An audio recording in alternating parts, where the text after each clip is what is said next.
first show, I can't remember the date, but I can remember it because I got best in show. And it was in a little hall on the quay in Douglas about 40 years ago. To me, that was encouragement. Then I was totally hooked. So I started with 2 breeds, Orpingtons and Australorps, and then it just went haywire. So many different breeds came and went, but I've always stuck by my Orpingtons.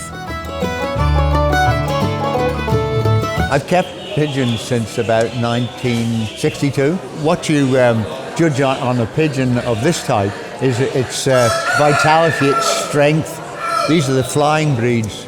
And the other was the monkeys, and they're a continental fancy breed, which have certain totally different characteristics. I'm looking for shape, size, feather condition. So, like this one's standing quite nicely.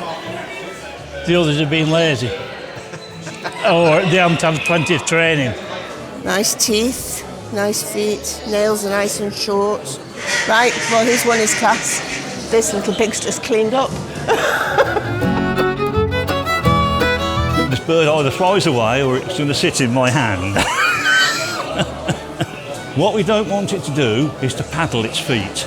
So it's just standing or sitting there just nicely balanced. There are so many breeds of chicken, no one knows every one. In my bag, I've actually got the standards book. So if I'm not sure, I can go and have a look at the standards. That bird should look like this.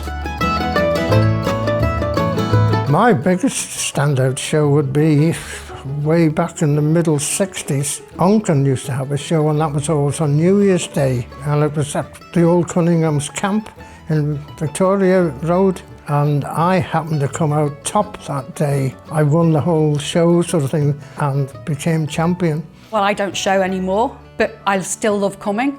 I still love meeting the people. I like to encourage the younger people, and I think it's good for kids to actually look after livestock, and I'll do everything I can to encourage them. It's the honour of winning and getting a ticket. And if you can get a red one, all the better.